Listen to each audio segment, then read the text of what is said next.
This is the original esport racing game. This is iRacing.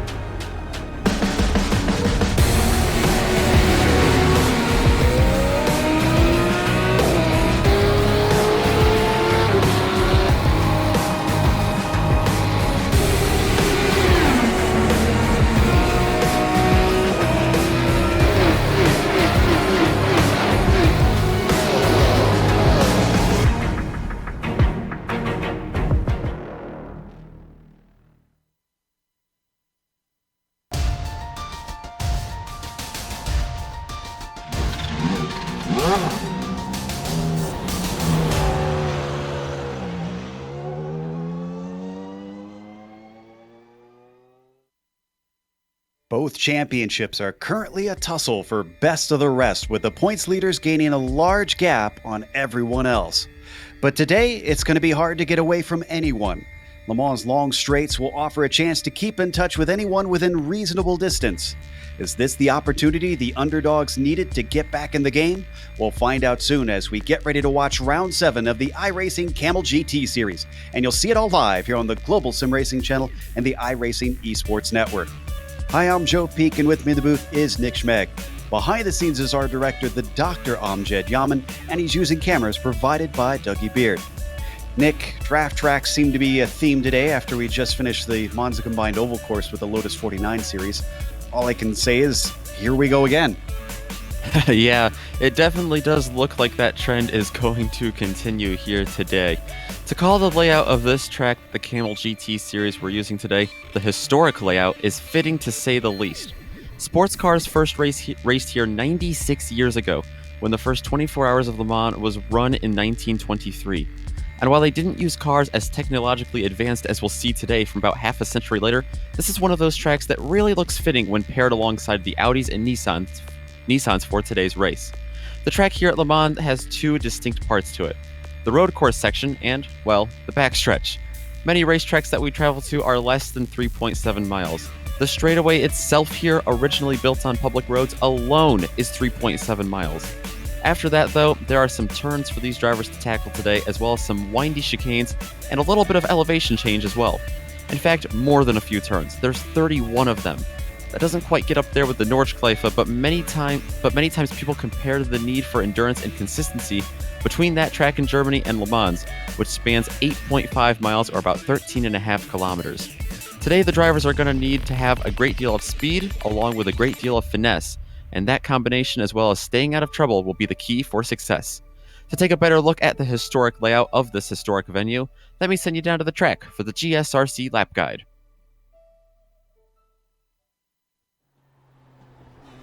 All right, we've got Clayton McLeod in the GSRC Nissan, so let's do a lap around Le Mans. Though the front stretch is by far not the longest straight on the track, you gain quite a bit of speed flying along here. Hold the car off to the left to give yourself a nice wide angle into the Dunlop curve, and then throw out the anchors to slow it up for the Dunlop chicane. Be careful with the sleeping policemen at the apexes because they can damage the car. Over the hill, we dive under the Dunlop bridge and then plunge down into the Chapel rundown. That leads directly into the Forest S's, where the line is all important.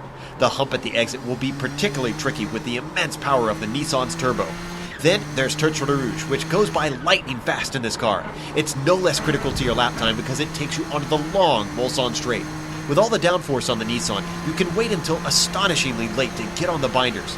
Even still, the car is not much use in the gravel, so take care to be tidy through here. Being able to confidently get to the power off the corner is very important, since you won't be braking until Indianapolis.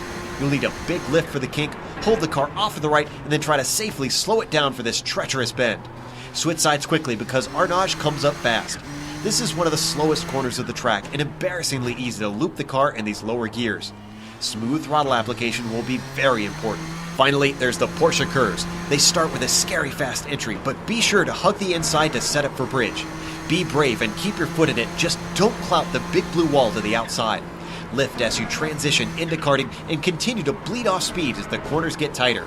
Take care not to drift too wide in the left-hander or you can get a slowdown penalty. After that, you're flat out through Maison Blanche, and then you get a short breather to get ready for the Ford chicane. It's tempting to take the car in too fast through this first part, but you've got to keep it planted to set up properly for the second part. Don't take too much curb to keep from damaging the car, and then be sure to nail your exit to keep your momentum up on the pit straight. As we cross the line, we've now finished the lap around Le Mans. You see a lap around Le Mans, at least some of the parts. We can't show you a whole one around here, as they are doing right now. So while we wait for the lap times to come in for qualifying, let's take a glance at the championships that are underway. The GTPs are being led by Fabian Gerber. You can see with the drop weeks, it does bring Arto Iamaki back into it, but really, Gerber's won 4 out of the 6 races so far this season. He's essentially running away with it. Phil Lake behind them has been switching back and forth between the two classes, so not sure that he'll really continue to be in this race. Jungbluth in 4th and then John Keefe in 5th. No changes in the positions for the top 5. Looking at the Light Championship, only 4 cars competing in that this season. Koivisto continues to lead, and it's not too big of a gap back to Johnny Bell, but there's fewer points usually on tap farther down in the field. So Johnny's going to have to start beating Hideki to try and reel him in. Slee and Kopak round out your 4 competitors. Nick, what do the 2 GTO standings look like? Yeah, first of all, in the top GTO division, it's Rob Olenek, still last week's winner at Oulton Park. That's his 3rd win of the season and his 5th podium. He stays on top of this lead pack. 97 points for him. 17 points behind him is Milan Arnozzi. Has yet to get a win this year, but he has 3 podiums, so he has come close a couple times. A little bit of a switch between 3rd place here. It's actually resulted in a tie between Nick Mukanos and Dennis Neidhart, 2 drivers that have also looked very fast today. They're only 4 points behind Arnozzi, and they are 9 points in front of Ben Laughter, who remains in 5th. We also do have the GTU standings. The amateur category for the Audis. Reed Miller and Sergey Serbin remain 1 and 2, but it's tightened up a little bit. It is now a 5-point gap in between them. Lots to fight for between them. Michael Haynes has dropped 1 spot down to 3rd. That was a tie he had with Sergey going into Olton Park last week. Caden Bean and James Walker remain 4th and 5th, 29 and 39 points back respectively. Now let's take a look at what this race itself has in store. We are in round 7, as I mentioned. Now this is a sprint race. They aren't doing an endurance race here at Le Mans, which might have been a little bit more fitting, but I think drivers will appreciate less time foot to the floor down that Mulsanne. That means there's no scheduled pit stop for fuel, although there has been debate on whether or not they will be able to make it if it goes 1 extra lap, which will be close. The scoring goes down to 20th place, where they get 1 point for that. Today's race also, of course, is once again brought to you on the iRacing Esports Network. Make sure and subscribe. That way you can get all of the iRacing Kamel GT series in your YouTube feed every week. Just click the big red button that says subscribe, and you will see all the awesome retro racing here on IESN and GSRC. Now, up at the top of the timing sheets right now for the prototypes is Justin Albrecht, but he actually just wrecked coming out of the Forest S's, so he's not going to be able to come around for a second lap. John Atkinson running second up there. Olenek, once again, proving his speed in this retro machinery. Nick, he's got the provisional pole. Absolutely. Looking very fast right now. Fast indeed. 3 minutes and 40 seconds. Doesn't sound like a fast lap, but that is around Le Mans. He's got a lead over Reed Miller by about 6/10, but a couple drivers like Traingrade and Laughter still need to set a lap, so I expect to see them up there as well. Yeah, it looks like a few drivers still coming around. Some of them may have actually missed that first lap with an off track and discounted it. Really hope that's not the case, because, as we mentioned, going to be a little bit tight to try and get their qualifying in. This is Phil Lake sitting third. He's jumped back into the prototypes, the GT piece. See, Ove Traingrade just got his first lap in, but it's only good enough for 5th. That is surprisingly slow for the Norwegian. Yeah, definitely not where he wants to be. Hopefully he's going to be able to use the draft to his advantage to make his way up through the field. He does have to start back there. Riding on board with Nick Mukanos, another one of the GTO drivers. Gets himself into 4th with his first time around, but he's only got 2 minutes left. He's heading down the long Mulsanne straight into the Mulsanne corner right now. Braking hard, trying to hit that apex. He gets it nicely tucked in there and off the corner. He is on it. Question is this going to be enough time for him to get back to the line? The Californian works his way towards the Indianapolis kink.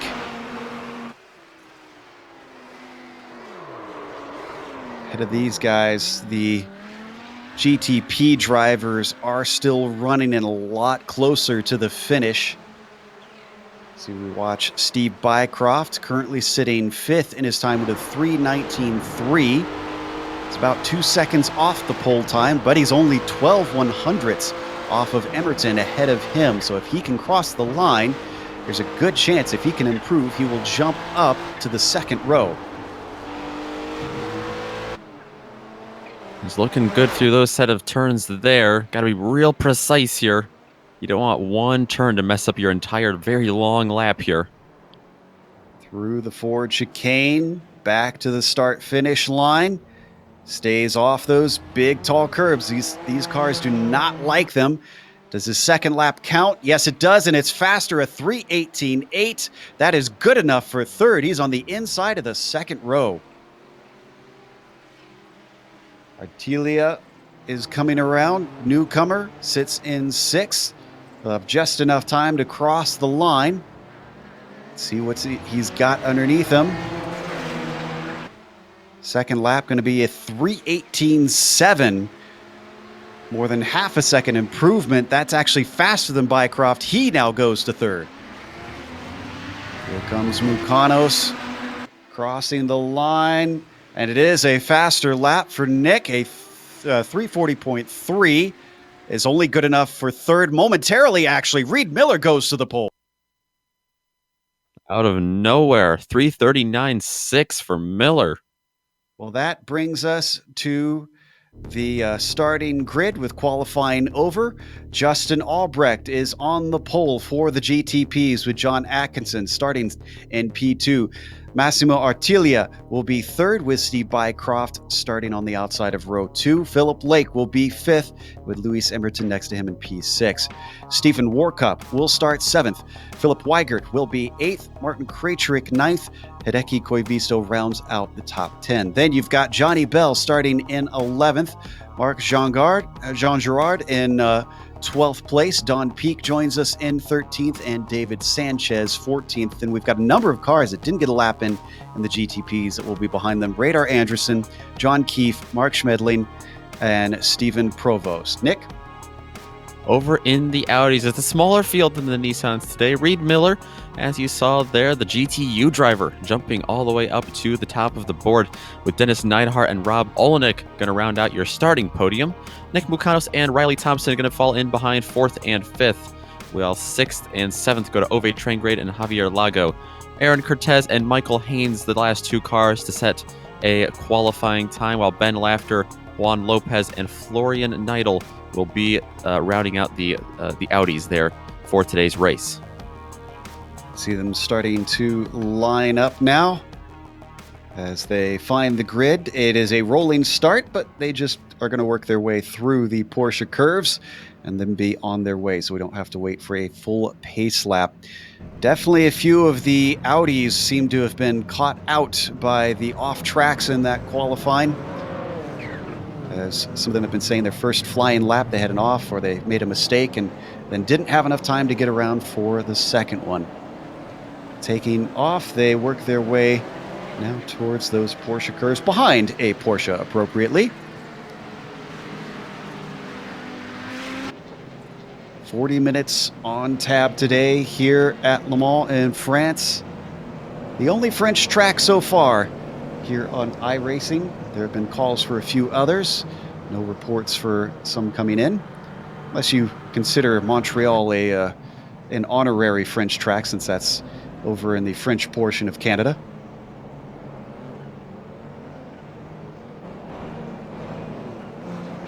So as they work their way through, you see how almost becomes a little bit street course-like here in portions of the track. As they go by bridge.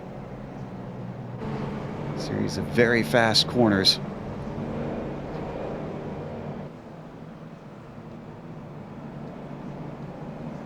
As they come up to karting here soon, then it's past Maison Blanche through the Ford chicane. That's going to be very tricky for the green flag as we now get the flyover with the traditional tricolor being sprayed by the jets.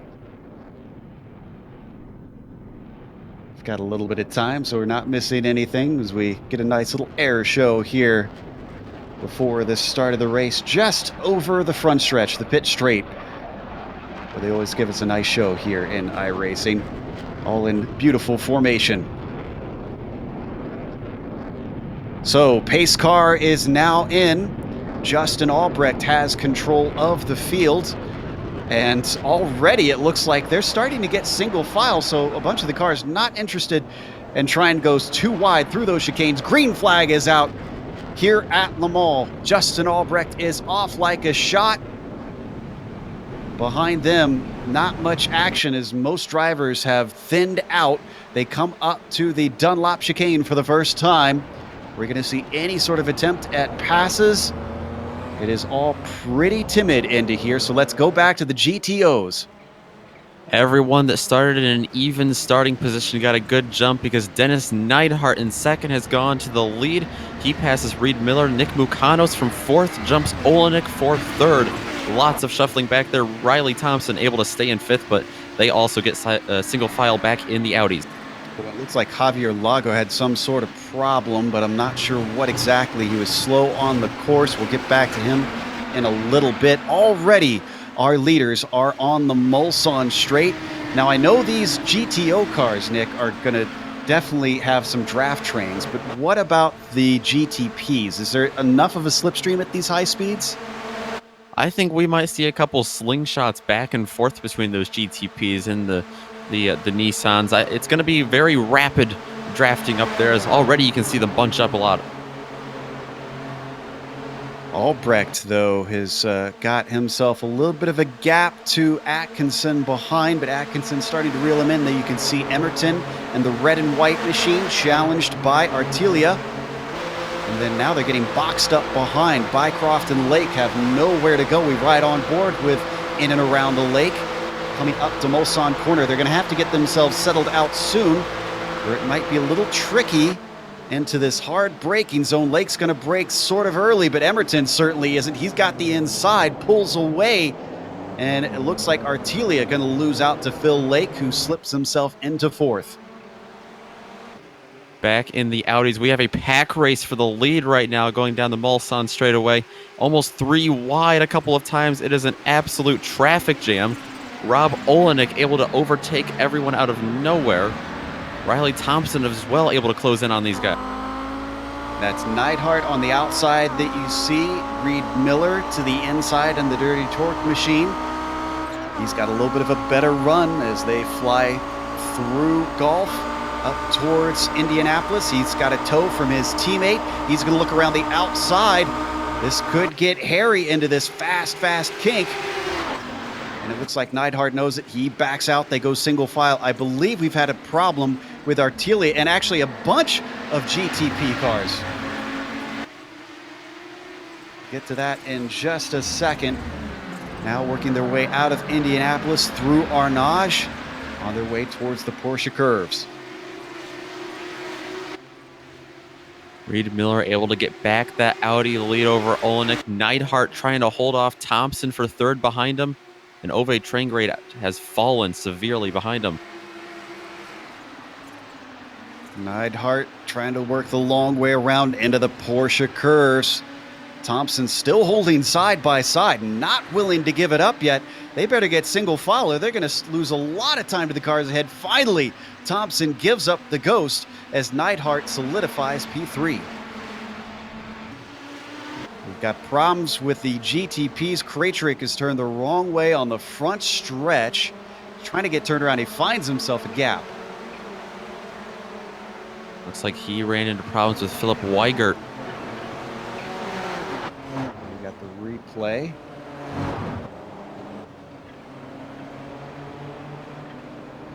And through the Ford chicane. Oh, and just completely ran into the 24. Expected Krejcik to accelerate a lot quicker, and that sent Martin all the way to the back of his field. Now, I completely missed what happened to Massimo, but I believe it was in Arnage. If not, it was in Indianapolis. He's obviously in quite a bit of a fight. I believe that's Bycroft there in the yellow car. Oh, looks like all by himself. A little bit off track. And it was in a side-by-side battle with Bycroft. Oh, and there she goes around.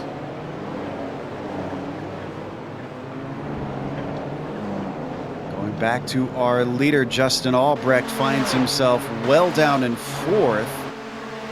And I believe Albrecht got a slowdown penalty out of Tertre Rouge.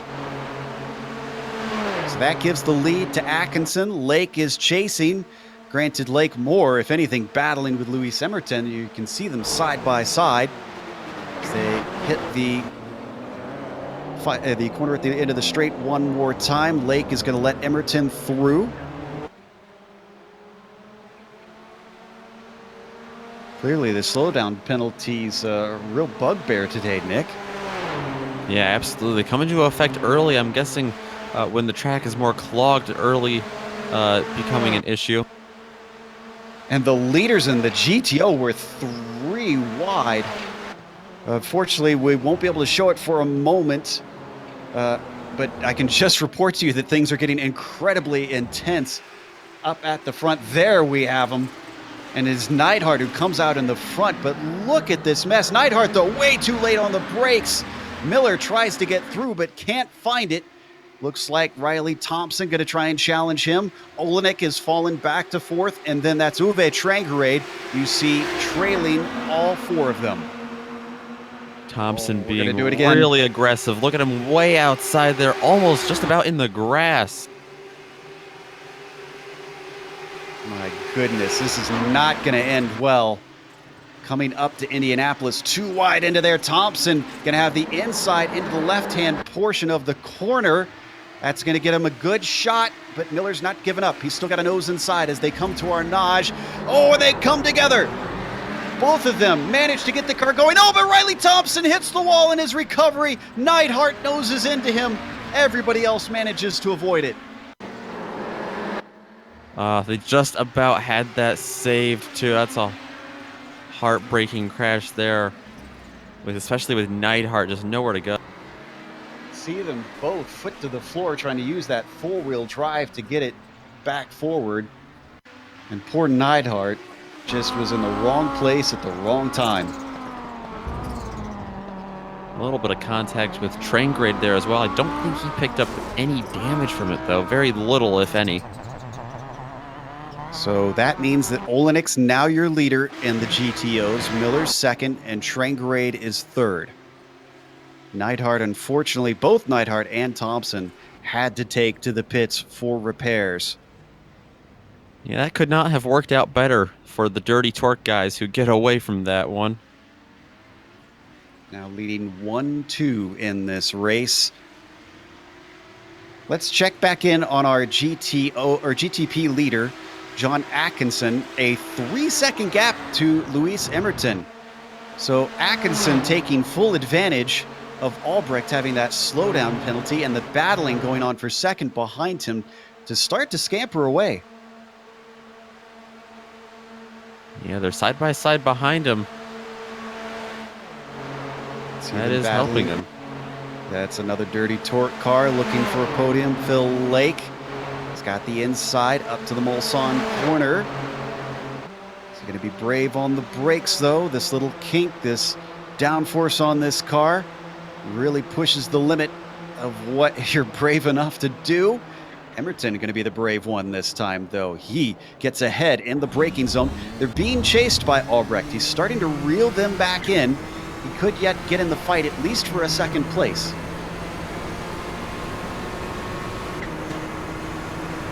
See what kind of slipstream Phil Lake gets on Emerton here, if any, that he can do anything with. Looks like he's going to take a peek to the inside. He's going to be able to get by. Emerton going to break a little early up into Indianapolis, comes back to the racing line. He's got a long time to go, still 30 minutes left in this race. No need to make risky maneuvers quite yet. Really loses it coming out of Arnage, though. Yeah, really heavy into that turn for the Lake. That's going to really help Emerton get back around him here. And he had the slipstream to do it as well. And you can see it's not just Albrecht back there. Bycroft also is trying to catch up to these two.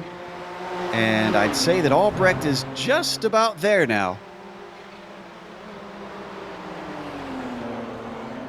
And as all this was happening, Ove Trangerade has now gotten himself to the front of the GTOs. That was a simple slipstream pass to go by Olenek.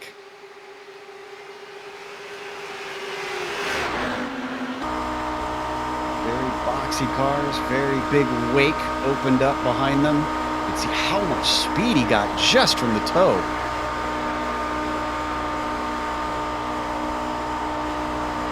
So that puts the number two, well, he was in second, and Trankerade's now been repassed by Olenek during that replay.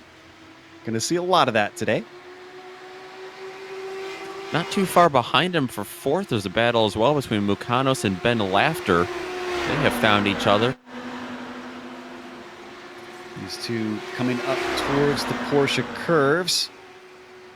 And Mukanos a little bit defensive up into this right-hander.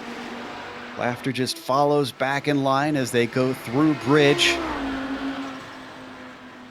We've got actually a monstrous gap to the car behind. Javier Lago is 21 seconds back. Considering they're only on lap 3, it's incredible how much they pulled away from the cars behind.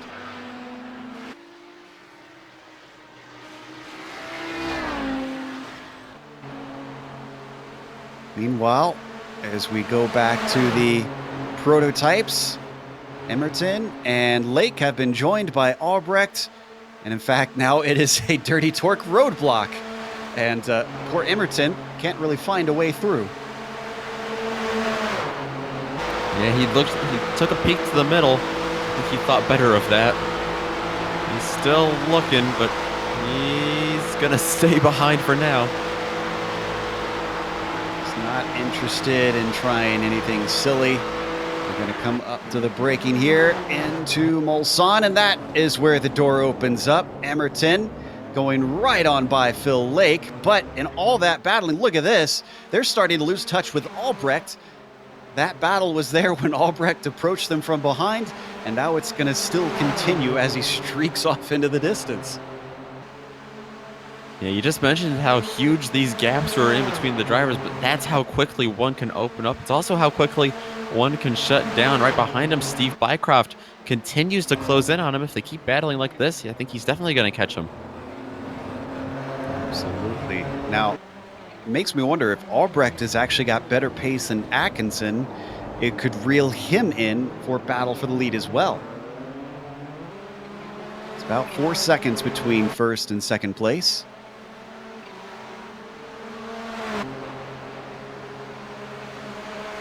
Emerton and the number 11 has had plenty of podiums in the past. I'm sure he'd liked another notch on his belt. They work their way through the Porsche curves. I can tell you that Trangrade and Olenek are still close together, but they've dropped Reed Miller, curiously. Golden Lake having problems here. Emerton still hasn't been able to get by. In fact, he probably will want to if he's being held up by the Dirty Torque Nissan in front of him.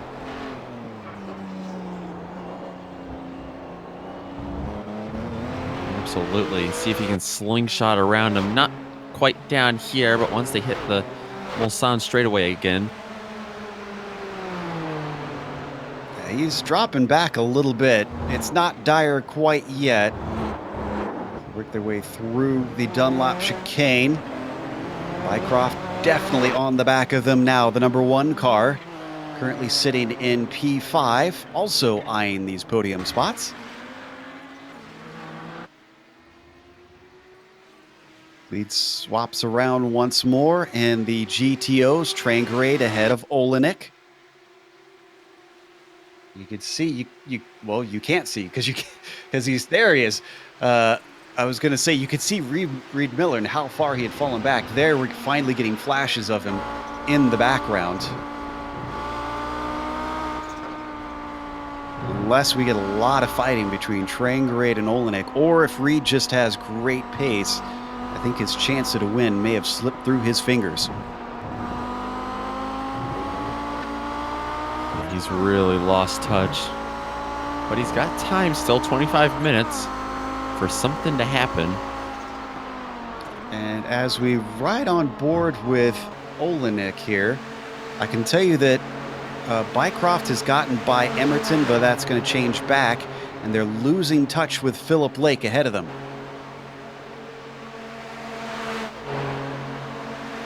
Phil Lake was just recently struggling on the last lap. Seems like this is going much better for him now with Emerton, or with Bycroft rather, joining the party here. Hit the Mulsanne corner. Oh, and struggling to get the power down. Both Emerton and Bycroft once again losing out to Phil Lake. Behind all this, we've been missing some of the battles for the mid-pack. Koivisto and Stephen Warkup have been fighting for 8th position. And then as well, you can see the side-by-side action between Krejcik and Ortilia, both drivers who have fallen down the order from early problems in this race. Yeah, both of these battles side by side down the straightaway right now. Not really an advantage to one or the other car. Just a pure all-out drag race. Down into Indianapolis, it's going to be Coy Visto who is the victor this time. That was the battle. What about the war? We'll see who comes out ahead. I can tell you that Stephen Provost unfortunately had a little spin. We don't need to go to it. Just coming out of Mulsanne corner, got turned around and lost positions. Meanwhile, Phil Lake in the Porsche curves finds himself in the grass, and I think this was driver error. Yeah, it looks like he just got too hot through there and lost it. Two positions stream by in a flash. That was Bycroft and Emerton you saw go by. But then it stops there. Anderson too far back to take advantage, who is in P6. Lake now in 5th position. Did something happen to Artelia? He's blanked out on my screen. Seeing if he had an incident. I believe so. Checking to see if it was just Not seeing his anything. internet. Yeah, no, it's internet connection. So unfortunately, Artelia falling victim to one of the idiosyncrasies of internet racing.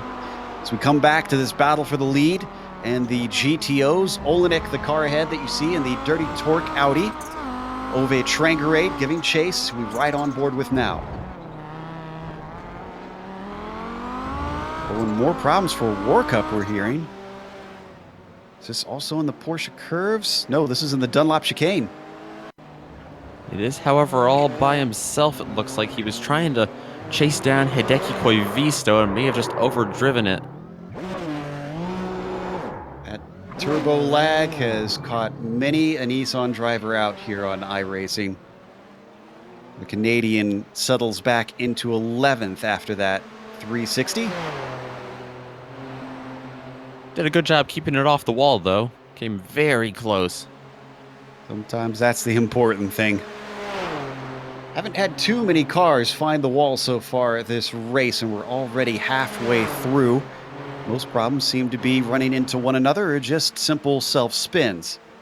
As we come back to Bycroft and Emerton, Luis can't seem to get away from the action today.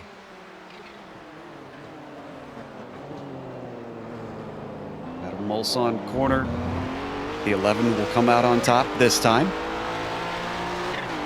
From the 007 cam back at Steven. This is now very much a battle for a podium position with Lake having fallen well back.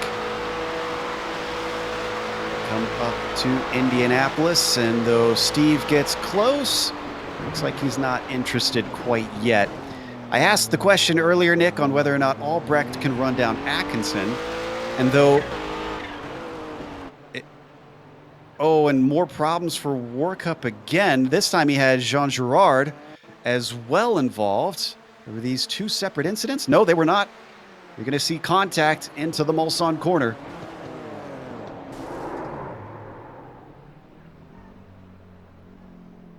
Just turns him around with a slight tip.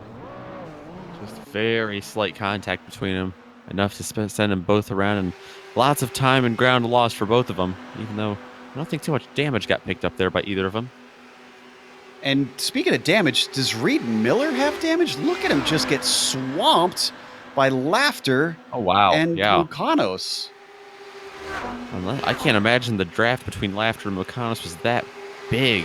Maybe I wonder if he had a missed shift or something. I was just going to say that. Either a missed shift or a cut course penalty. Yeah. Whatever the case, he's paying dearly. And I think he may be close enough. Yeah, the draft is just about bringing him back into it. Saved his bacon. So as they come towards the end of the Mulsanne, and once again we see a swap back and forth between Mukanos and Laughter. That's for P3. Let's stay with this, but just to get to the point that I mentioned earlier, Albrecht is closing on Atkinson bit by bit, so we'll want to go to that battle when that gets a little bit closer. I think the lead is not assured for John. Both of those drivers looking for their first win this year, of course. Another move around to the outside with Mukanos overtaking Laughter. Yeah, Albrecht has got a win here or there, but his spotty attendance certainly hasn't helped it. Ooh, they're going to go side by side through the Indianapolis kink. Laughter better on the brakes, but can he make the corner? Big slide there for Mukanos. Catches the car just in time as Reed Miller comes around the outside and takes away fourth. Ooh, and a bit of a bump from behind, too. Just a little boost down the straightaway. A hurry up and go. So, I was mentioning earlier, yeah, Albrecht and Atkinson both haven't won, as you mentioned. The wins have really been hogged by Iamaki and Gerber so far this season. Yeah, absolutely. They're the only two drivers to have a win so far this season. Gerber with 4 of them, Iamaki with 2. Same situation in the Audis, really. Only Yoni Hagner and Rob Olenek have taken wins this year, 3 apiece for them. Switching back to the battle between Bycroft and Emerton, you saw Justin Albrecht behind Atkinson. Our eagle-eyed viewers may have noticed that Albrecht did not have the best of corners, and he fell back, actually. What was a little under 3 seconds is now nearly 4 seconds.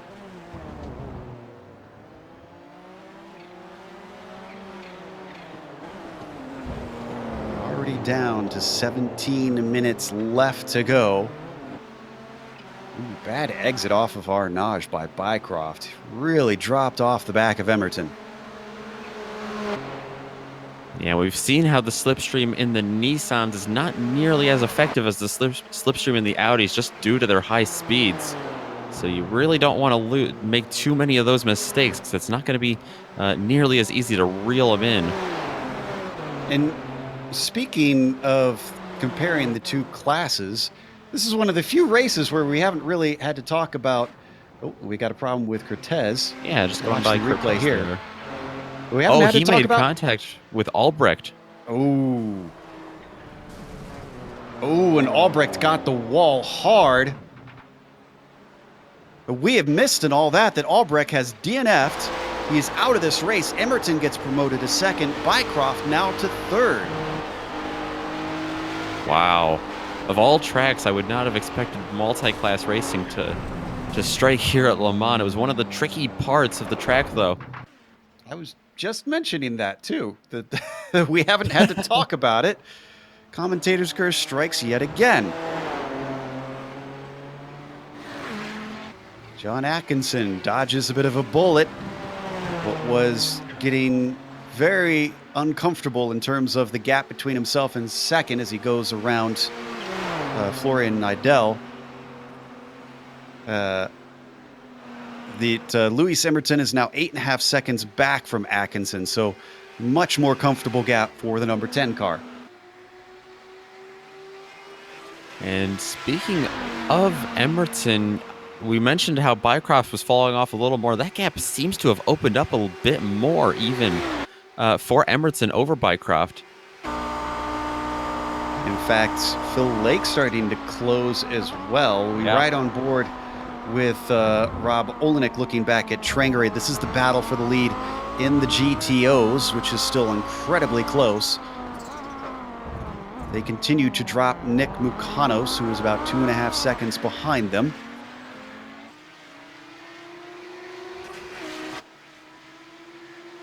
I'm looking through my timing and scoring, and interestingly enough, 2 of our movers of the race are 2 that did not get a qualifying time in. Anderson from 15th to 5th, Keefe from 16th to 6th. We know those 2 drivers are fast. We've seen them before this season put on quite a few shows. Yeah, Keefe certainly has had experience trying to come through the field. So this is no stranger to him. Sure, he'd love to try and break into the top 5, but he's going to have to hope for some drama in front really do anything with that. This is Anderson just ahead of him. Just under 8 seconds, splitting the pair.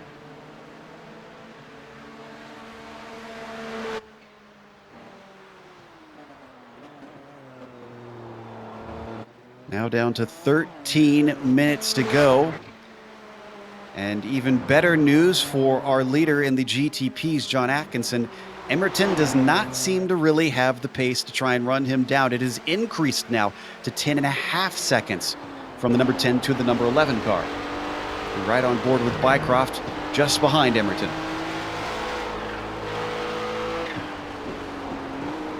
All three of these cars kind of bunching up here a little bit. I'm sure that's the exact opposite of what Luis Emerson would like to see in his mirror. See not just Bycroft, but also Phil Lake join the picture. Lake has been a little bit up and down so far this race. They come through the forward chicane. Ooh, nice and tidy for Phil Lake. Way smoother than what we saw from Bycroft, and that gives him a chance, a whiff of the podium. Lake follows him down the front stretch. Will he attack into the Dunlop chicane? He decides not to for now, though Bycroft does go defensive, obviously feeling a little bit threatened. Phil Lake switching back to the Nissan this week. He was in the Audi last week at Alton Park, got a podium there, and actually he's the only driver this season to have a podium in both classes. So he'd love to add to that collection. Bo knows. Well, they come on to the Mulsanne straight once more, and this might be what Philip Lake was waiting for. He rides behind in the tire tracks of Steve Bycroft, starts to close in, but Bycroft doing the same to Emerton. Are they both going to be able to slingshot by Luis? The UK&I driver going to stay to the left. Bycroft goes by. And Lake boxed in a little bit now. Phil Lake took a peek up the middle. Now he's going to take a peek to the right. And he's going to take that momentum with him. And I think he's going to be able to get side by side here with Bycroft. But can he clear him? Nick, with your NASCAR experience, you need to teach these guys about side draft. Hopefully that would work in the Nissan. Well, I don't see anybody trying it quite yet. They're coming up to the braking zone of the Mulsanne corner. Who's going to come out ahead? Emerton's the one sort of boxed in behind both of them. Steve Bycroft still side by side. No one willing to give in now here late stages in the race. And finally, Phil Lake gets it done, past Bycroft, but had to get his elbows out.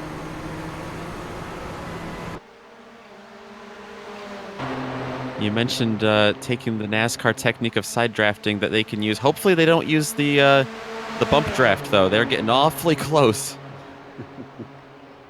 We've seen the Audis do that before. Yes. Oh, still, wow, this is getting intense. And though Lake had the inside into Indianapolis, Bycroft carries the speed better. He's now going to be in second place. Said it at the start of this race, did not expect it to be these characters, but it is a battle for best of the rest today.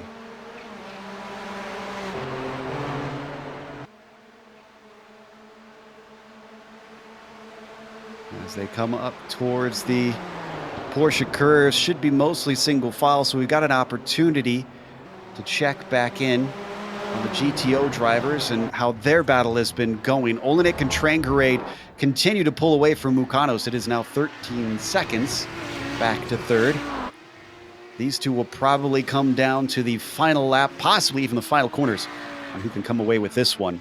But Mukanos has a little bit of company of his own. Laughter has been swapping back and forth with him for the final spot on the podium. Yeah, that was a three-car battle for a little bit. Reed Miller was up there in contention with them. He's been really falling back from that second group, which is now just Mukanos and Laughter. So he looks like he's going to finish fifth today because he's got a long ways back to Javier Lago in sixth. I'm frankly a bit surprised that Reed Miller is so off the pace at this point. I feel like something might be wrong because he certainly looked fast in qualifying. I believe we had another car with an issue, Jean Girard, in the tail of the GTPs. I think this is another incident in our Nage.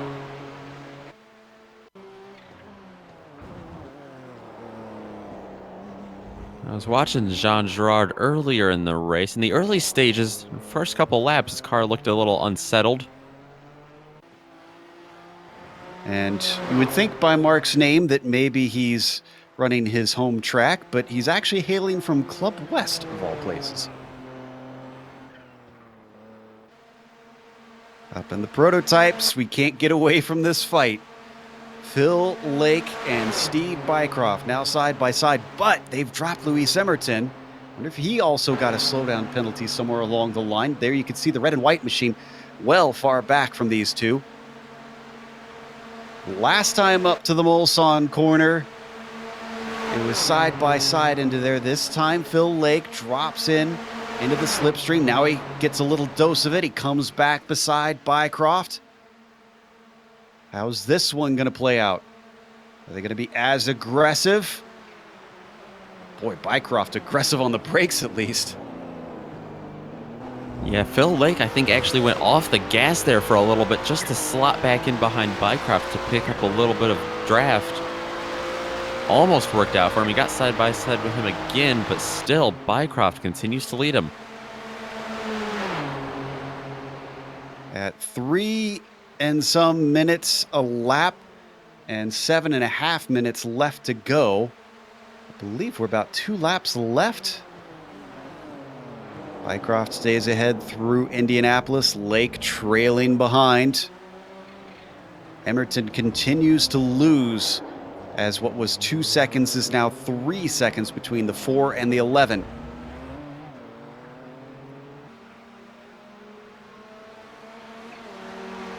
Work their way towards the Porsche curves. We've had another little bit of a fight farther down in this GTP field for 7th place. Koivisto against Krejcik, right up on top of one another.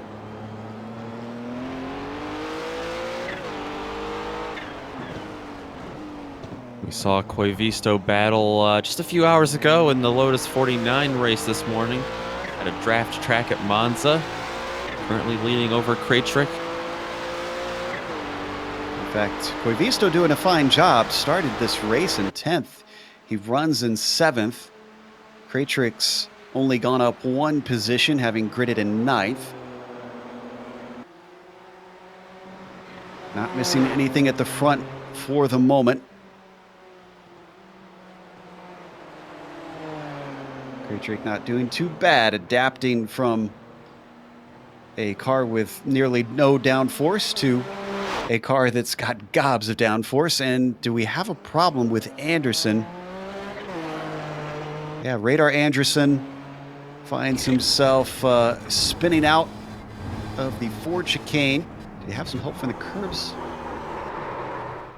He started to lose it before he got there, it looks like. Yeah, I think he just missed his braking point there, it looked like. Seemed to lock it up, which sent him onto the curb. So yeah, lost it a little bit before. Out in the middle of no man's land, Anderson retains 5th place, but is now 20 seconds behind Emerton. John Keefe closes it down to a scant 5 seconds. As we come back to the GTO lead, once again, Olenek leads Trangerade.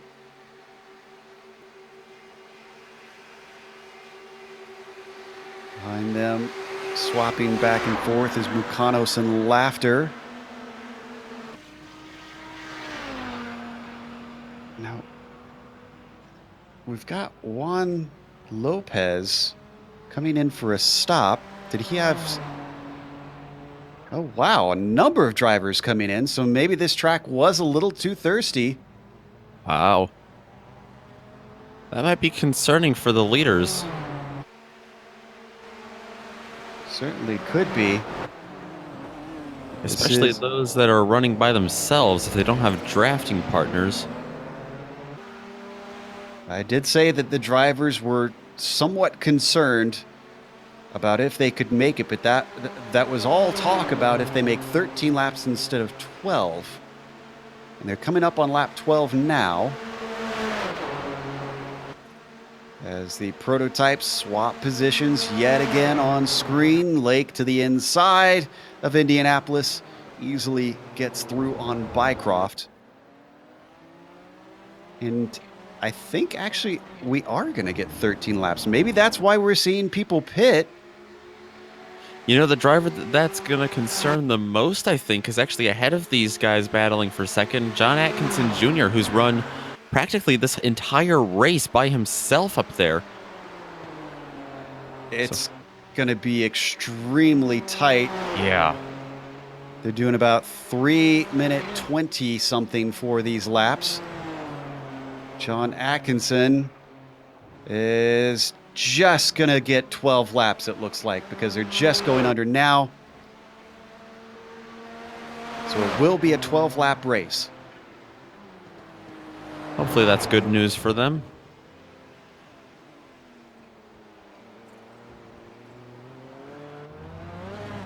So that means this is the white flag that we're getting as he crosses the line.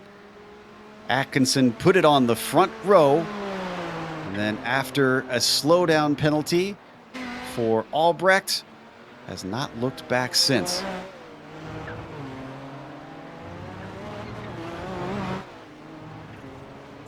We see Rob Olenek, who is leading the way in the GTOs, now getting lapped by the prototypes. Battle for second going through. Yeah, it looks like they're splitting Lake and Bycroft quite a bit as well. You're right. Bycroft losing out big time. He's now 3 seconds back as they hit the Mulsanne straight. I do not think that is close enough for the draft to kick in for the number 1 car. That's going to help Luis Emerton. I don't know if he's going to have enough time, but he did get a lot closer to Bycroft than he was because of that, as he slips on by Olenek now. Yeah, we can see from the chopper view that he's getting closer and closer, so Emerton could yet get himself onto the podium on this final lap. He's going to be pushing hard to try and reel in that yellow and black machine. Prototypes can't, or excuse me, the GTOs, we can't forget them. With Olenek and Traingrade still fighting it out to see who can take away honors today.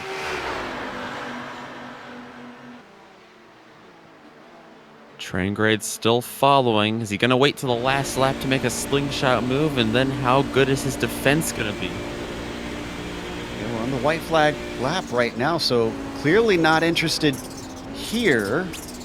Maybe on the way to Indianapolis? That's a relatively long straight. A little closer coming off the corner. Yeah, you got a big run there. Coming down to Indianapolis. Reels him in, reels him in. Goes around the outside. I imagine that Olenek's going to try and fight this as best he can. He's all the way fully past. Can't quite outbrake him. Oh, but yes, he can. Down into the second portion. Indianapolis, maybe just a little too hot. 2 wheels into the gravel. He has to come back behind Traingrade. Traingrade able to hold down the position for now. Another straightaway here, though, for Olenek to try to get a run. Did Traingrade go too soon? Is this enough of a stretch for the slipstream to give him a chance? Olenek seems to think so. They're coming up to the Porsche curves. He's got the inside for the first corner, but not for the second one. Will it switch back eventually? Can he hold the inside? He's trying his damnedest. Up ahead of them, John Atkinson is going to take the victory in the GTP class today here at Le Mans. Back to these GTOs. Lap coming to an end. Traingrade couldn't quite hold him off through the S's. After the Porsche curves, there's very little opportunity. Down into the break into the Ford chicane. Olenek's got the edge as long as he accelerates clean off the corner. He's got it. Rob Olenek with the victory in France.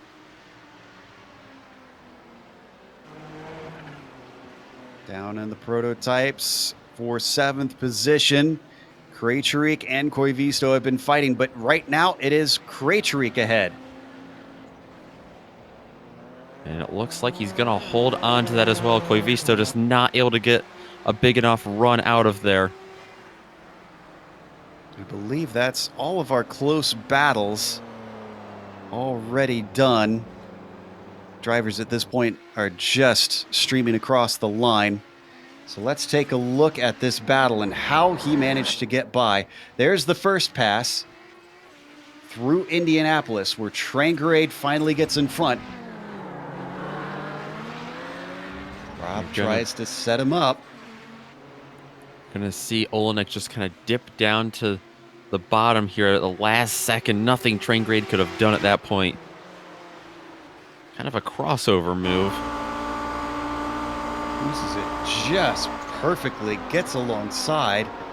You can see Trangrade very strong on the brakes as he fights it as best he can up into bridge. Olenek not giving up the ghost, and once again continuing to apply pressure. Eventually it pays back with the inside into karting. That's when he seals the deal. So with that, we're going to take a quick break here on the Global Sim Racing channel here in France. We'll come back with driver interviews as well as the official results. And if you stick around on screen, you can see all the upcoming races here on the GSRC.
Welcome back to the French countryside here at Le Mans. And in the end, a bit of a newcomer. No, not completely, because he's raced here before. John Atkinson manages to get himself a win. Although there were times that he could have been a little bit nervous. Everybody else seemed to have their own issues and came away with a 7-second gap over Phil Lake, who gets another podium in these prototype cars. Steve Bycroft follows him home in third. Emerton couldn't quite run them down. He settles for fourth place, and Radar Anderson from 15th to 5th. John Keefe follows him with the same positions gained, 16th to 6th. For the Hoosier, Martin Krejcik takes 7th. Hideki Koivisto just behind him across the line in P8, and Mark Schmeiding in P9. Stephen Workup with some problems today has to settle for 10th, and then Johnny Bell finishes 11th. Marc-Jean Girard had a few spins out there. He finishes 12th. Don Peak takes 13th. And the last of our cars to finish from the prototypes was David Sanchez. Nick? 15th overall, but first in the Audis. Win number 4 comes today for Rob Olenek. Win number 4 of the season. Out of the 7 races so far, he's won more than half of them at this point. It's looking very good so far of a season for Olenek. He just beats out Traingrade with that last lap pass you saw, and behind them there was a battle all race long between Ben Lafter and Nick Mukanos. Ben Lafter is going to be the last car on the podium, and Reed Miller, the pole sitter in the Audis, he's going to wind up in 5th. Javier Lago will be in 6th right behind them. Juan Lopez ran into some problems with Florian Neidl behind him, also running into some problems. They were all on the lead lap. Michael Haynes, Aaron Cortez, Dennis Neidhart, Riley Thompson, the last of the Audis in there, but you can see also all of the GTP, the DNFs of the day. Got our winner in the GTOs ready to talk to us. Rob Olenek certainly had to fight for this one. Rob, you and Uwe certainly seem to have a bit of a battle on your mind much of the race as you swapped back and forth here and there. But then tell us about the last lap and what was your mind going in? Did you have a plan? For being in front, there's not a good plan. I knew Ove was waiting lap after lap after lap. I like to, if I was behind, I would have liked to have made the pass going into Indianapolis, because I think it's harder going into the Porsche curves. But it was all on him, so he got it done there. And I tried my hardest to just get my nose up there going into the Porsche curves. And that was an awesome side-by-side battle with him. I mean, I think that's the longest I've battled through there with anyone. Usually it's over before that. Yeah, we went back special to take a look at that on the replay. That was impressive stuff. Let's rewind back to the start of the race, where we had 3 wide on occasions for the lead. Neidhart in there and various other drivers. Were you getting a little scared with how frantic it was getting, that someone would run into someone? Yeah, it was pretty aggressive driving in the beginning. I couldn't believe it. I mean, 3 wide, it felt like it was wider than that. I mean, even I was doing it, though. It's like I kind of got caught up in it. I'm going way off the left side of the track. I actually went off and was like bumping around in the grass at one point. I think right before there was a little accident, maybe with Riley or something. I don't know. It was a little before that. So from one long track to another, you head to the Nürburgring, the 24-hour layout next week. Do you anticipate that you'll perform as well? I think I should do pretty well there. I raced the Audi there last time, not at the longest one, but I think I did pretty well. So hopefully it'll be the same thing. Hopefully Yanni will be back and he'll show us what true speed is there. He always seems to manage to have a leg up on everybody. Well, congratulations on the victory today. I think this was well earned. Okay, thanks, guys. See you later. That was Rob Olenek winning in the GTOs. I think he meant Yoni, actually. We're going to also hear from second in the GTPs. Nick has caught up with Phil Lake. I have indeed. Phil Lake, his second podium in a row in this series, but it's in a different class than it was last week. So, Phil, talk about that last lap. Pretty hectic battling you had there with Steve and Luis. Yeah, I was battling with those guys most of the race. Had that big slide about halfway through, and managed to catch back up to them thanks to I think an Audi slowed Louis up, and then I knew from yesterday's race we were gonna catch the Audis on the last lap, so I wanted to be in front of Steve on the second to last lap so that I would go through the traffic first, and that worked out pretty well. Yeah, absolutely. You had a pretty calm start to the race, it looked like. Was it difficult at all to get through traffic and to fight through everyone? I mean, it didn't seem like a huge problem for anyone today. No, it's not. It's kind of, there's no point overtaking anybody until you get to the straight, until you get near the end of the race. So a lot of the time you're just quite happy to follow someone through the Porsche curves and through the last two chicanes and wherever else, just because you know you'll get them if you want to on the back straight, and sometimes you decide not to pass on the straight even and just sit behind somebody for a few laps. And then it is just the Audi traffic on the last lap that you have to worry about. Yeah, absolutely. It's kind of what we saw today. Another thing we saw was a couple guys towards the rear, the middle of the rear of the field have to pit late for fuel. Was that a big concern for any of the leaders up there, especially if it had gone one more lap? Justin mentioned it to me before the start, but my driving style is pretty good for fuel, so I wasn't too concerned. But I don't know if any of the other guys were getting close at the end. I haven't spoken to them yet. Yeah, absolutely. Last question before we let you go here today. Are you excited next week for Nürburgring, or do you want to go back to a rather short track? I would be looking forward to it, but I'm doing the 24th, so I'm not going to be here next week. All right. Well, good luck in that, and congratulations on your second place finish today. Thanks, guys. That was Phil in and around the lake P2 and the prototypes. One last interview before we go.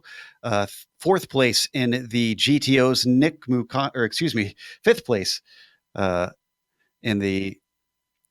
Actually, excuse me, eventually I'll get the right number. Third place in the GTOs. Ben Laughter, as I struggle to get my papers together here, has joined us. And he was racing with Nick Mukana. So it looked like you were the only two able to keep each other company for much of this race, Ben. Did you two ever attempt to try and slingshot to catch up to the top three, or did you just not have pace for it? Yeah, no, I jacked up qualifying, and so I started from the back, and my goal was to just get through the dudes that I knew I was faster than and try to maintain connection with the front. And I got lucky in that I think Nick got a slowdown on the opening lap, and so I was able to connect up with him, and I was like, yeah, let's leapfrog and do what we can do. End of the day, we didn't have the top two's pace. I'm sure they put on a great show. I look forward to watching it, but we didn't have their pace. But with about 3 laps to go, the gloves came off, and Nick and I went to war. Sometimes it seems like there's debate on whether the historic or the traditional Le Mans layout is better. What's your opinion? Do you prefer it here without the chicanes, considering how much back and forth it gives? So this is the first time I've ever driven it without the chicanes. And so for the first hour and a half of practice, I kept taking the chicanes. I didn't realize that you could go straight until someone beat me by 15 seconds. So anyway, it's the first time I've ever done it. And in the Audi, there's no such thing as a straightaway. These things move around so much. You probably put in 50, 100 steering wheel inputs on the Mulsanne just going straight. And it's just sketchy at those speeds. So to me, it's just about equally challenging both ways. I do like that it's easier to stay connected as a group this way because every time you insert a chicane, it breaks up battles. So I like that, but I don't know that I really care one way or the other, at least in this car. I'd probably hate it in HPD. Yeah, I can only imagine. Oh boy, the speeds that car would reach. Well, congratulations on managing to get onto the podium despite my best efforts to shuffle you out of there. Hopefully we'll see you in a week's time, or are you also racing the 24? Actually, shout out to all the Dirty Torque guys. We are teaming up. Mind Trick and Dirty Torque are teaming up. We're going to be running 2 Porsches and a Ferrari at Nürburgring 24 as sort of a joint team effort. It's going to be a lot of fun. So I'm sure some of those guys will run Camel, but I'll be focused on Nürburgring 24 that week. All right. Well, we'll look for you there. That was Ben Laughter, third place in the GTO class. And it's going to bring us to a close here on the Global Sim Racing channel. A big thank you to the Camel community for, of course, bringing us back for another season of coverage, and also to iRacing for putting us on IESN. Make sure you subscribe when you get the opportunity. Just go over to their YouTube page and click the big red button. Thanks to the companies that provide the software and hardware for our broadcast listed here on your screen. And additional thanks go out to June Lalonde, who provides our wonderful music. See the screen for how to get a hold of more of her great work. Thanks to the team today, Nick, Amjad, and Dougie, with a special thanks to Mick Claridge for helping us behind the scenes. As well, if you'd like to find out more about GSRC, including upcoming races, you can find it at globalsimracingchannel.com. You can also check us out on social media. We're on Twitter at GSR Channel, Facebook at Global Sim Racing Channel, and Instagram at GSRC_Graham. Don't forget to head on over to our YouTube page and hit that big red subscribe button as well, so that you don't miss a moment on the GSRC. As we mentioned, going over to the ring, that'll be the 24-hour layout for that one, so it won't be too big of an adjustment for those who race both. That'll be Saturday, May 4th at 1 p.m. Eastern. We also have upcoming races for other series listed on the screen, so check those out and mark them down on your calendar. But until next time, race clean, race hard. We'll see you on the track.